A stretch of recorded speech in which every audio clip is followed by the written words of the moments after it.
여러분, 그리스 로마 신화에 대해서 우리가 한 번쯤은 들어봤을 겁니다. 혹시 기억에 남는 신들이 있습니까? 제우스, 또 헤라, 그쵸?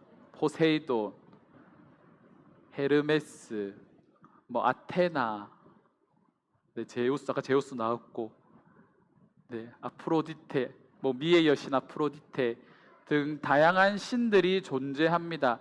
그리고 대표적인 올림푸스의 12신을 제외하고 모든 분야의 다양한 신들이 존재하는 거죠. 이 그리스 로마 신화가 만들어지고 다양한 신들이 존재하게 되는 그 과정들을 보면 이 제우스가 네, 여러 여자들, 인간이든 신이든 여러 여성들을 찾아다니면서 그들과 연을 맺고 자녀를 출산해서 또한 그 자녀들이 신으로 신격화되는 것을 그리스 로마 신화에서 볼 수가 있습니다. 이 그리스 로마가 말하고 있는 이 그들의 그 당시의 사람들의 가치관을 이 그리스 로마를 통해 로마 신화를 통해서 살펴볼 수가 있는데, 그 당시 사람들은 어떤 생각들을 가지고 있었을까요? 어떤 가치관을 가지고 있었을까요? 술의 신도 존재하고, 음악의 신도 존재하고, 농사의 신도 존재하고, 대장장이의 신도 존재하고, 모든 것들이 모든 분야의 신들이 존재하고 있다고 그들은 생각하고 있다라는 겁니다. 이것은 그들의 마음속에 다신론적인 이런 가치관을 가지고 있다라는 거죠. 이 시대도 마찬가지입니다. 그리스 로마 시대와 마찬가지로 우리는요, 모든 것이 신이 될 수 있는 시대를 살아가고 있습니다. 성경 말씀에 보면 하나님을 제외한 그 모든 것들이 뭐라고 말합니까? 우상이라고 표현을 하는 거죠. 이 우상에 대해서 사전적 정의를 한번 찾아봤습니다. 우상이 뭐냐면 숭배의 대상이 되는 모든 물건과 모든 대상, 모든 사람을 우상이라고 말을 합니다. 우리 젊은이들이 열광하고 있는 뭐 가수들, 우리 그 가수들을 뭐라고 부릅니까? 아이돌이라고 부르죠. 그 아이돌이란 말이 바로 우상이라는 의미입니다. 세상의 모든 것들이, 존재하는 모든 것들이 우상이라는 것은 그 모든 것들에 우리의 마음이 향하게 된다면, 우리가 그것들을 숭배하게 된다면 그것들이 우리에게 뭐가 된다고요? 우상이 될 수 있다라는 거죠. 이 시대를 지배하고 있는 우상이 뭡니까? 제일 잘 알려져 있는 게 돈, 명예, 권력, 그리고 외모, 심지어는 우리가 사랑하는 가족, 그리고 연인, 내가 하고 있는 일, 그 모든 것들이 우상이 될 수 있다라는 겁니다. 여러분들이 어떻게 우상에게 지배를 받고 있는지는 여러분들의 삶의 시간과 재물과 마음이 어디로 가장 많이 향하고 있는지를 보면 그것이 지금 여러분들이 섬기는 우상일 수 있다라는 거죠. 골로새서 3장 5절 말씀에 보면 탐심이 곧 우상 숭배라고 말을 하고 있습니다. 탐심은요, 무엇인가를 과도하게 가지려는 열망입니다. 여러분들은 지금 무엇을 가지기 위해서 여러분들의 마음을 품고 계십니까? 그 마음이 하나님을 향한 갈망이 아니라, 하나님을 알아가고자 하는 마음이 아니라 세상을 향한 갈망, 세상을 탐하고자 하는 마음들이 있다고 한다면 그것이 우리에게 있어서 우상 숭배가 될 수 있다라는 거죠. 하나님께서는요, 이스라엘 백성들을 선민으로 부르시고 그들에게 10가지 계명을 주셨습니다. 이스라엘 백성들이 반드시 지켜야 되는 10가지의 계명, 10계명을 주셨죠. 첫 번째 계명이 뭔가요? 나 외에 다른 신을 섬기지 말라. 이 1계명에 이어서 두 번째로 말씀하시는 것이 우상 숭배하지 말라라는 계명입니다. 하나님은 자신을 제외한 모든 것이 우상이 된다라는 것을 알고 계셨기 때문에, 또한 심지어 그들이 이제 들어가게 될 가나안 땅도 그렇게 수많은 것들을 우상으로 섬긴다라는 사실을 예수님께서는 알고 계셨기 때문에, 하나님께서 알고 계셨기 때문에 하나님께서는 10계명에서 제1계명과 2계명에 나 외에 다른 신을 섬기지 말라, 우상 숭배하지 말라라고 말씀하시면서 가장 중요한 말씀을 그 첫 번째, 두 번째 계명에 말씀하고 계시다라는 겁니다. 그리고 이 두 가지 계명을 우리가 전적으로 순종할 때 하나님의 이름을 망령되이 일컫는 것, 안식일 거룩하게 지키는 것, 우리가 부모를 공경하는 것, 그 이밖에 이웃의 물건을 탐하지 말라라는 나머지 계명들이 자연스럽게 지켜지게 된다는 거죠. 우리는 우리의 삶 가운데서 이 첫 번째 두 번째 계명을 온전히 지켜내야 합니다. 나는 나의 삶 가운데 하나님이 유일한 나의 하나님이심을 고백하고 계십니까? 내가 하나님보다 다른 것들을 더 사랑하고 있지는 않으십니까? 오늘 말씀은 이 질문을 우리에게 던지고 있다라는 겁니다. 먼저 본문의 배경을 좀 살펴봅시다. 오늘 본문은요, 가이사랴 빌립보라는 지역의 배경으로 합니다. 이 지역은 이스라엘의 제일 북단에 위치해 있고 가장 풍요롭고 아름다운 지형으로 알려져 있습니다. 이곳은요, 로마의 황제 아우구스투스가 이 헤롯에게 준 땅입니다. 그리고 이 헤롯 대왕에게 이 땅을 주고 나서 이후에 헤롯 빌립 2세가 이 땅을 다스리게 되는데, 이 땅을 다스리는 그 과정에서 이 빌립 2세가요, 이 아우구스투스에게 황제에게 잘 보이기 위해서 이곳을 우상 숭배의 중심지, 로마 문명의 중심지로 만들어 갑니다. 황제를 숭배하는 마음을 담아서 이곳의 지역의 이름을 뭐라 정합니까? 가이사랴 빌립보라고 지은 거죠. 황제에게 이 지역을 바친다라는 의미입니다. 예전에 구약에서는 이 땅을 뭐라고 말하냐면 행운의 바알이라는 뜻의 바알갓이라는 이름을 사용을 했고, 이 지역은 과거부터 현재까지 우상 숭배의 중심지로 사용되고 있는 지역입니다. 이곳에서 예수님은 제자들을 향해 다음과 같이 질문하십니다. 우리 16장 13절 말씀 우리 함께 읽겠습니다. 예수께서 빌립보 가이사랴 지방에 이르러 제자들에게 물어 이르시되 사람들이 인자를 누구라 하느냐. 아멘. 첫 번째로 예수님께서는요, 제자들이 예수님을 어떻게 생각하시는 것이 어떻게 생각하는가가 아니라 일반적인 사람들이 자신을 어떻게 생각하는지를 물으십니다.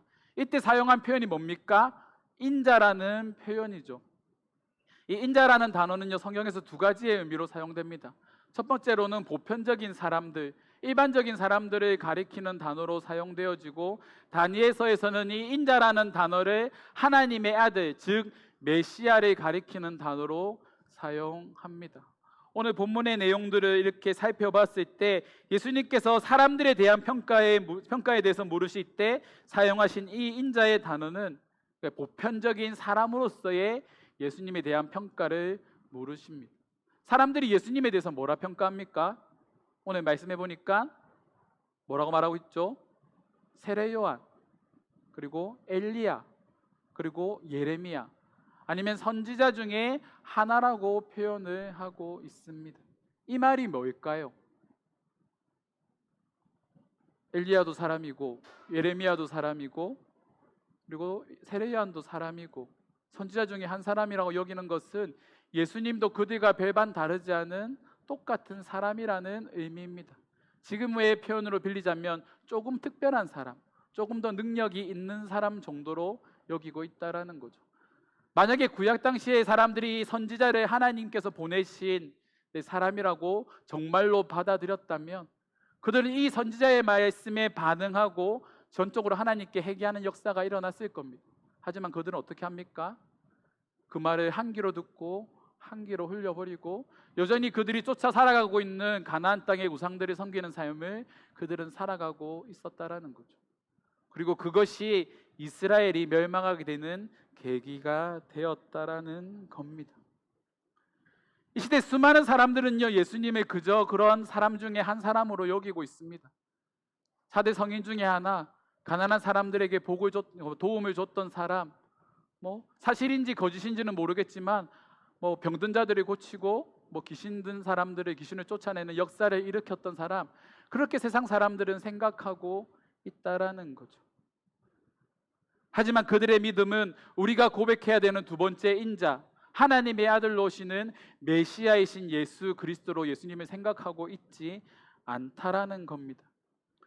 이어서 예수님께서는 제자들을 향해 다음과 같이 질문을 하십니다. 그렇다면 사람들은 그렇게 평가하고 있는데 너희 제자들은, 나와 함께하고 있는 너희 제자들은 나를 누구라 평가하느냐?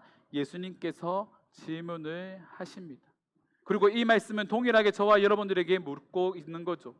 여러분들은 예수 그리스도를 누구라고 생각하십니까?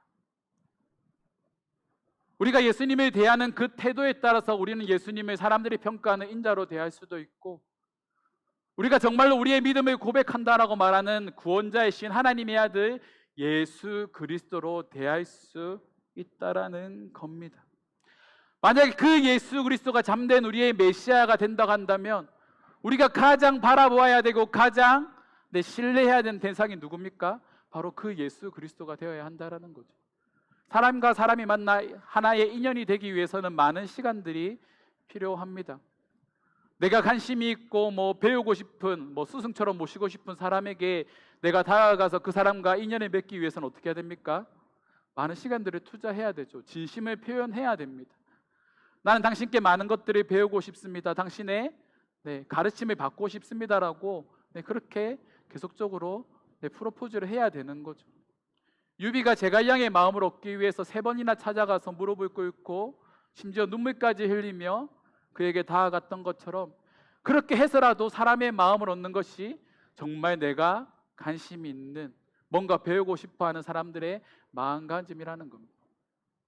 특별히 결혼관계에서 보면 이것을 조금 더 명확하게 알 수 있습니다. 여러분, 사랑하는 사람의 마음을 얻기 위해서 여러분 무엇까지 해보셨습니까?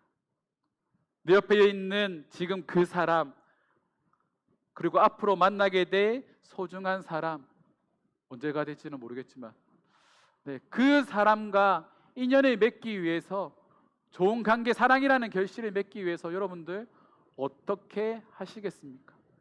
그 사람을 위해 많은 시간들을 투자하지 않을까요? 물질을 투자하지 않을까요? 그 사람을 위해서 나의 피곤함을 다 떨쳐내고 당장이라도 버스를 타든 차를 끌고 가든 그 사람을 만나기 위해서 달려가지 않겠습니까? 제가 저희 아내랑 장거리 연애를 했거든요. 근데 장류랑 부산 사이인데 장거리 연애라고 하기도 좀 그렇지만 그렇게 연애를 하면서 내 아내의 마음을 얻기 위해 참 많이 노력했습니다. 일거수일투족을 아내한테 다 카톡으로 보내고, 자기야 나 이거 하고 있어, 이거 하고 있어, 뭐 먹고 있어, 일거수일투족을 다 말했습니다. 심지어 누구랑 있는지도 다 보고를 했고요. 그리고 아내가 좋아하는 것, 아내가 원하는 것들을 하면서 아내의 마음을 얻기 위해 그렇게 많은 노력들을 쏟아냈습니다. 하지만 지금은 어떻게 할까요? 다 숨깁니다. 다 숨기고 있지만 그 당시에 아내의 마음을 얻기 위해서는 그렇게 많이 노력했다라는 겁니다. 마음이 향하니까, 그곳에 나의 마음이 다 있으니까 아내에게 투자하는 시간과 물질이 저에게는 아무런 문제가 되지 않는 거죠. 그리고 그 진심이 닿았을 때 연이 되고 부부의 연을 맺게 되는 겁니다. 우리가 하나님을 사랑한다, 하나님을 믿는다, 하나님을 나의 주로 고백한다라고 말했을 때 그것이 참인지 거짓인지는 여러분들의 태도를 보면, 나의 태도를 보면 알 수 있습니다. 여러분들이 하나님을 어떻게 대하는가에 따라서 나의 믿음의 진위 여부가 결정되는 거죠. 내가 정말로 하나님을 사랑한다고 한다면 여러분들의 이 신앙생활은 온전히 세워지겠죠. 여러분들은 시간이 하나님의 것임을 고백하십니까? 재물이 하나님의 것임을 고백하십니까? 여러분들의 직장, 여러분들이 하고 있느니 준비하고 있느니 모든 것들이 하나님의 것임을 고백하십니까? 이것이 고백되어질 때 우리는 믿음이 있다라고 말을 하는 겁니다. 예수님은 그 사실을 마태복음 12장 33절에서 다음과 같이 말씀하십니다. 우리 함께 읽겠습니다. 나무도 좋고 열매도 좋다 하든지 나무도 좋지 않고 열매도 좋지 않다 하든지 하라. 그 열매로 뭐를 통해서 나무를 안다고요? 열매를 통해서 나무를 안다고요. 우리가 하나님을 온전히 믿는지 믿지 않는지는 여러분들의 삶의 열매를 보면 알 수가 있습니다. 우리는 나에게 너무나도 간대합니다. 왜 간대할까요? 모든 것들이 용납이 되는 거죠. 괜찮아. 이렇게 했으니까 이렇게 하는 거 괜찮아. 내가 피곤하니까 예배 늦어도 괜찮아. 피곤하니까 오늘 교회 못 가겠네. 예배 안 드려야 되겠네. 네, 괜찮아. 그렇게 웃어 넘긴다라는 겁니다. 오늘은 망했네. 오늘은 교회 쉬어야지. 그렇게 안일하게 생각을 하는 거죠. 친구와 약속은 칼같이 지키면서 예배는 빠집니다. 여러분들이 원하고 갖고 싶은 것들은 그렇게 많은 재정들을 사용을 하면서 구제와 선교와 가난한 이들을 돌보는 데는 여러분들의 재정을 사용하지 않습니다. 열매를 보면 그 사람의 믿음이 참인지 거짓인지를 알 수 있다고 말하는데, 지금 여러분들의 믿음은 이대로 괜찮으시겠습니까? 동일하게 저에게도 이 질문을 계속해서 던졌습니다. 저의 믿음은 이대로 괜찮은지 말이죠. 이 말씀을 준비하면서, 오늘 말씀을 준비하면서 제 안에 가장 큰 두려움으로 다가왔던 말씀이 사무엘상 16장 7절 말씀입니다. 내가 보는 것은 사람과 같지 아니하니 사람은 외모를 보거니와 나 여호와는 중심을 보느니라.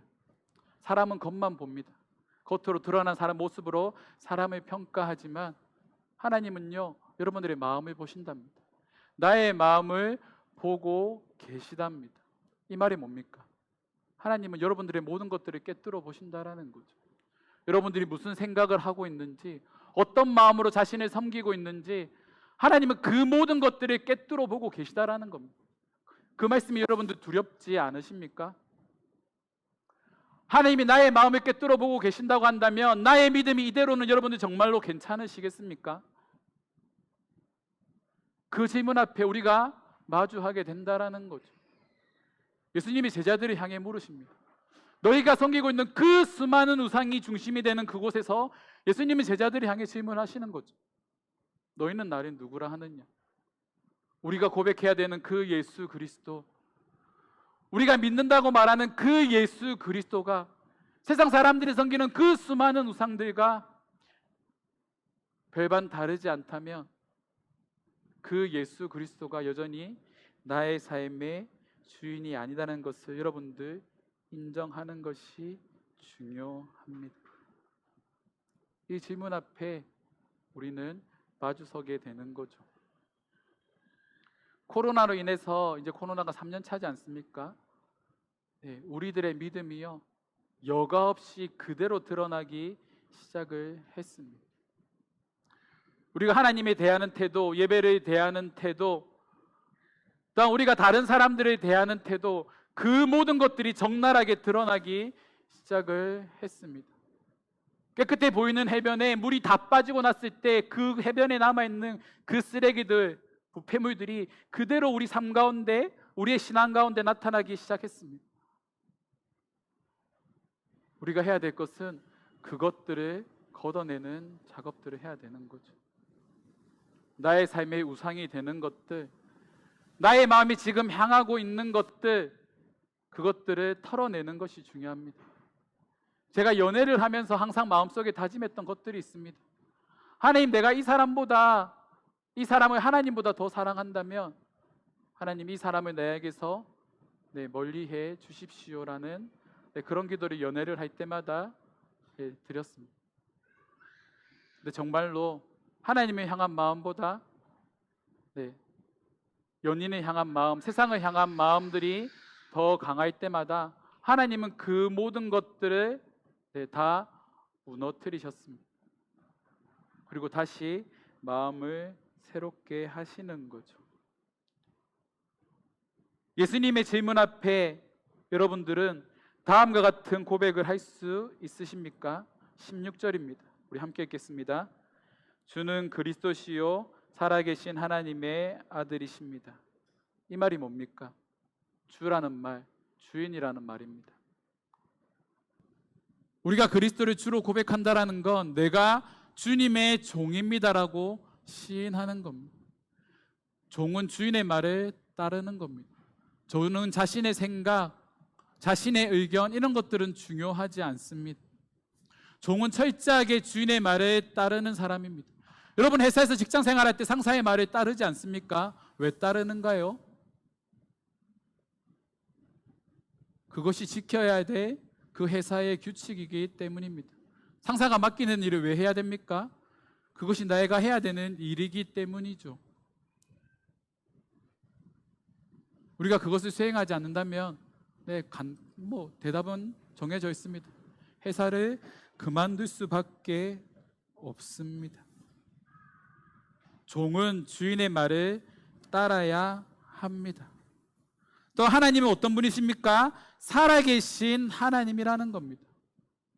예수 그리스도는 어떤 분입니까? 살아계신 하나님의 아들이라는 겁니다. 살아있다라는 말에도 우리가 주목할 필요가 있는 거죠. 살아있다라는 건 지금도 우리를 지켜보고 계시는 역사, 존재하고 계시는 분이라는 겁니다. 눈에 보이지 않는다고 해서 그분이 안 계시는 것이 아니라, 눈에 안 보인다고 해서 그분이 우리를 통치하지 않는 것이 아니라, 지금도 그분은 살아계셔서 저와 여러분들을 통치하시는 살아계신 하나님이라는 겁니다. 우리가 신앙생활을 하는 태도가 그분이 살아계신 하나님인지 죽은 하나님인지를 평가하게 만든다라는 거죠. 세상 사람들이 평가는 수많은 그냥 사람들 중에 한 사람으로 여러분들의 신앙의 생활의 태도가 그 예수 그리스도를 평가하게 만든다라는 겁니다. 그렇다고 한다면 여러분들이 지금 하는 이 신앙생활의 모습을 통하여서 살아계신 하나님이 정말로 세상 가운데 드러나겠습니까?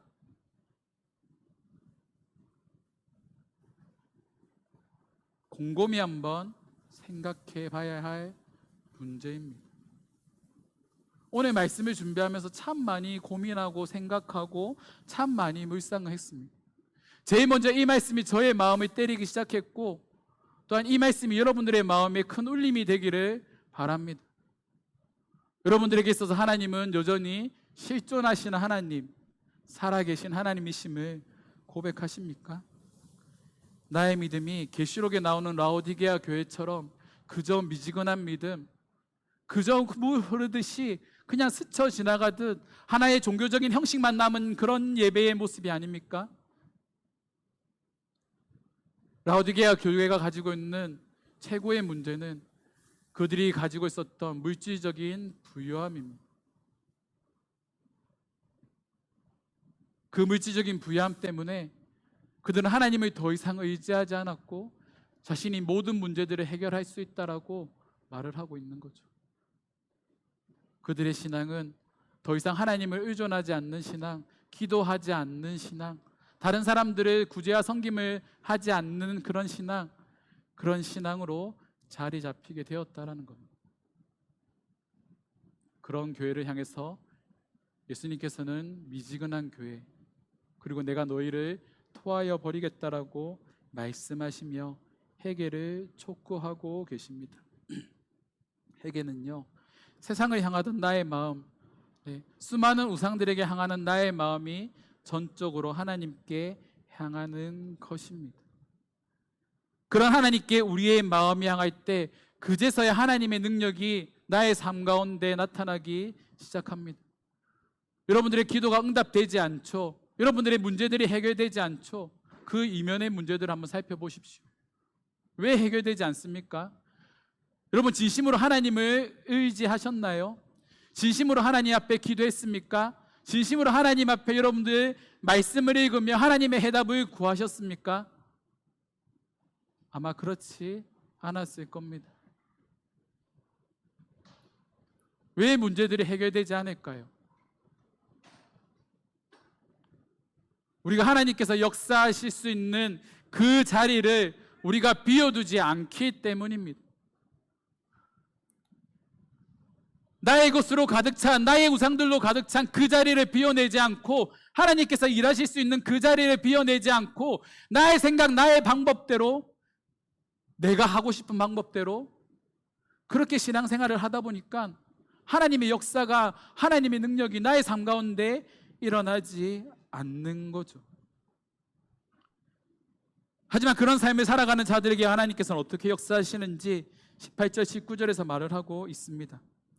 또 내가 내게 이르노니 너는 베드로라, 내가 이 반석 위에 내 교회를 세우리니 음부의 권세가 이기지 못하리라. 내가 천국 열쇠를 내게 주리니 내가 땅에서 무엇이든지 매면 하늘에서도 매일 것이요 내가 땅에서도 무엇이든지 풀면 하늘에서도 풀리리라 하시고, 이 반석 위에 교회를 세우겠답니다. 주는 그리스도시요 살아계신 하나님의 아들이십니다라고 고백하는 그 자리에 하나님의 교회가 세워진다고 합니다. 이 자리가 교회가 아니라 여러분들의 삶에서 신앙 고백하는, 여러분들이 하나님의 전심으로 섬기는 그 삶의 태도가 나타나는 그 자리에 하나님의 교회가 세워지는 겁니다. 그리고 이 고백 위에 하나님의 능력이 나타나기 시작하는 거죠. 너희가 땅에서도 매면 하늘에서도 매일 것이고 너희가 땅에서도 풀면 하늘에서도 풀리리라. 이 말씀이 뭘까요? 나 자신이 하나님 앞에 나는 주는 그리스도요 살아계신 하나님의 아들이라고 고백하는 나 자신이 참된 교회로 세워져 갈 때 하나님의 능력이 나타나기 시작한다라는 겁니다. 나의 문제를 하나님께서 풀어주시고 나를 메고 있는 그 수많은 것들을 하나님께서 해결해 주신다라는 겁니다. 하나님에 대한 전적인 신뢰, 하나님에 대한 절대적인 의존, 그것이 중요합니다.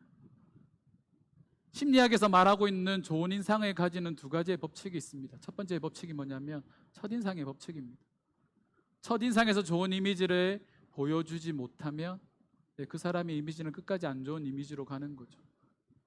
하지만 그 첫인상의 이미지에서 실패를 했다고 한다면 그 다음 번에 나오는 두 번째의 행위가 중요합니다. 최근 이미지, 최근의 법칙이라는 것이 있습니다. 여러분들이 그 사람들을 대할 때, 누군가를 대할 때 여러분들에게 마지막에 보였던 여러분들의 그 모습이 여러분들의 인상을 결정한다라는 겁니다.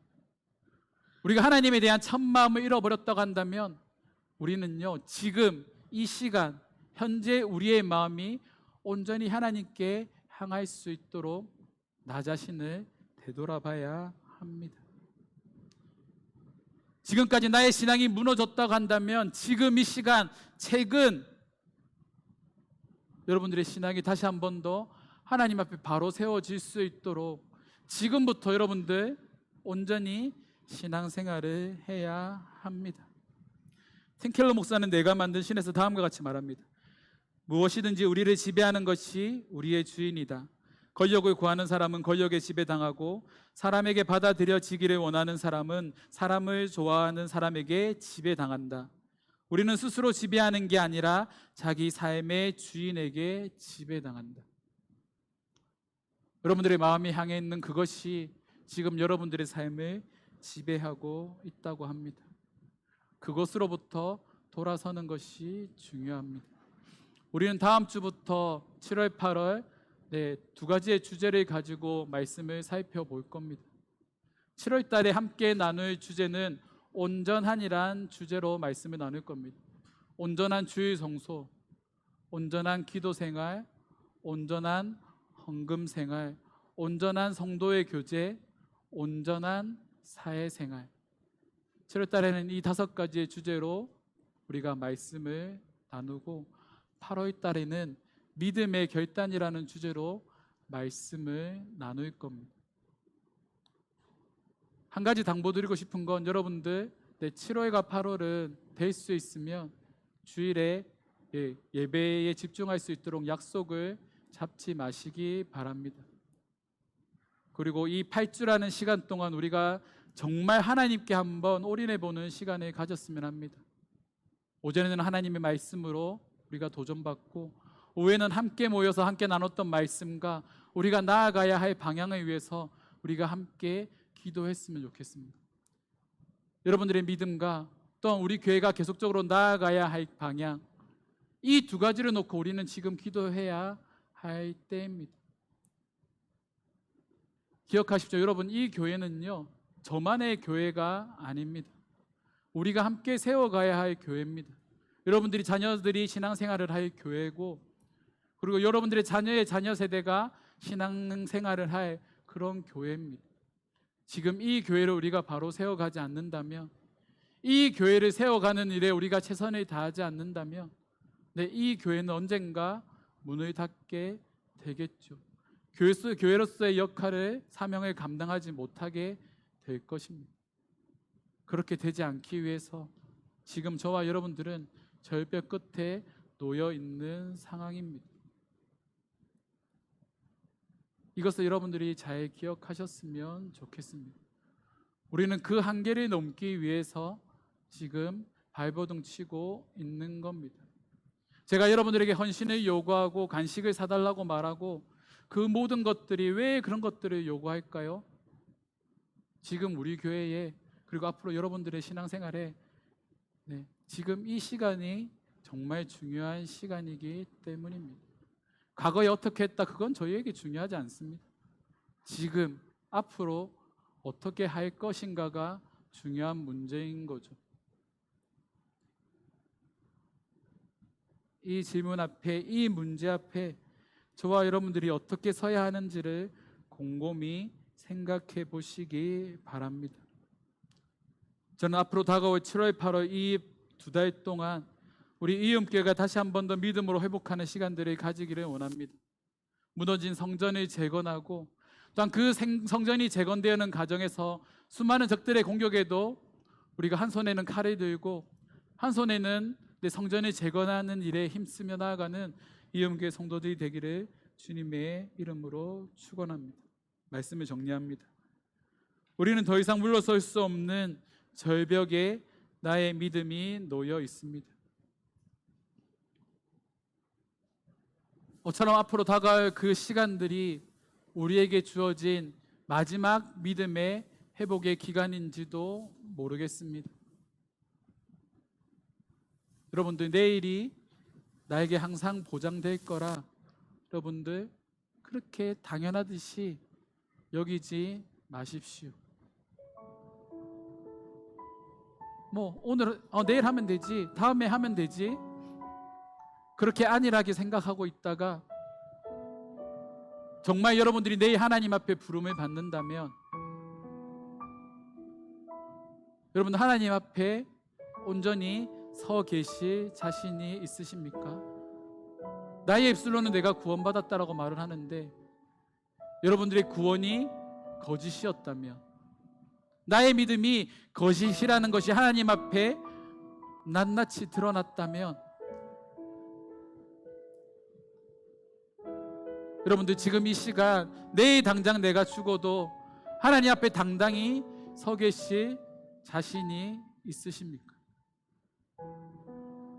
지금 나의 태도가 하나님이 나의 주 나의 하나님을 고백하고 있지 못하다면, 내가 이 땅에서도 하나님을 나의 삶으로 고백하고 있지 못하다 간다면 성경은 우리에게 분명히 말을 합니다.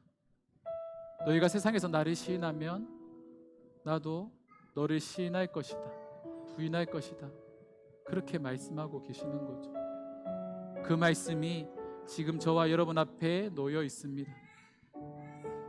이 시간 우리가 함께 기도할 때 함께 그런 기도를 드렸으면 좋겠습니다. 하나님, 내가 정말 나의 믿음이, 나의 이 신앙생활이 정말 참된 신앙생활이 되기를 원합니다. 나의 믿음이 참된 믿음이 되기를 원합니다. 그저 예수님을 세상 사람들과 똑같이 여기는 것이 아니라 나의 주 나의 하나님으로 고백하는 자가 되기를 원합니다라고 우리가 마음을 다해 함께 기도하며 나아가도록 하겠습니다. 기도하시겠습니다.